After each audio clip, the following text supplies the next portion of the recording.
सभापति महोदय, मैं रक्षा मंत्रालय की मांगों का समर्थन करने के लिए खड़ा हुआ हूँ। वर्तमान घटनाओं से पता चलता है कि संसार का हर देश अपनी सुरक्षा के बारे में चिंतित है और उसके लिए हर प्रयत्न कर रहा है। इस दृष्टि से अन्य देशों की तरह हमारे देश में भी रक्षा मंत्रालय का महत्व है। मुझे इस बात की खुशी है कि जहां अन्य मंत्रालयों की उनके पिछले साल के कामों के बारे में काफी आलोचना हुई है, वहां इस मंत्रालय की कम आलोचना हुई है।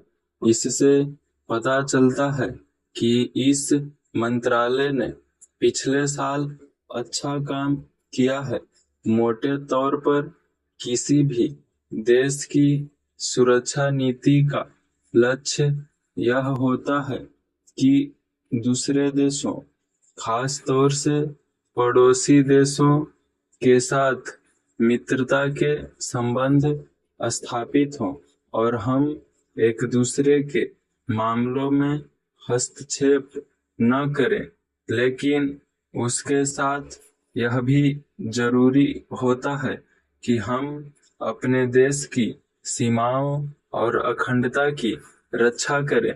इसलिए हमारे देश का यह कर्तव्य हो जाता है कि हम अपने पड़ोसियों के कार्यों पर पूरी नजर रखें, क्योंकि आज तक हमारे देश पर जो संकट आए वे हमारे पड़ोसियों से आए हैं। 1965 में पाकिस्तान के साथ जो लड़ाई हुई और उसके बाद ताशकंद में जो समझौता हुआ, वह सिर्फ कागज पर ही रहा। पाकिस्तान ने उस पर कोई अमल नहीं किया। इस दृष्टि से बहुत जरूरी है कि हम अपने देश की सुरक्षा की हर तरह से व्यवस्था करें। हमारा उद्देश्य दूसरों पर आक्रमण करना नहीं है, लेकिन यदि हम पर कोई आक्रमण करे तो हम में इतनी शक्ति अवश्य होनी चाहिए कि हम उसका डटकर सामना कर सकें। आप जानते हैं कि पिछले दिनों पाकिस्तान को अमेरिका और चीन से काफी मदद मिली है। रक्षा मंत्रालय की रिपोर्ट में भी कहा गया है कि पिछले साल अमेरिका ने पाकिस्तान को 1500 करोड़ रुपए की फौजी सहायता दी है।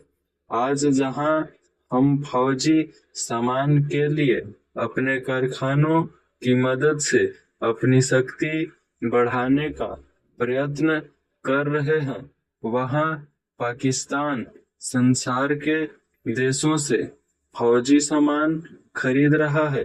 अपनी नीति के कारण वह सब देशों से लाभ उठा रहा है। मेरा सुझाव है कि हमको भी अपनी शक्ति बढ़ाने के लिए संसार के अन्य देशों से अधिक फौजी सामान खरीदना चाहिए। आज तिब्बत की सीमा पर चीन की 1.5 लाख फौज खड़ी है।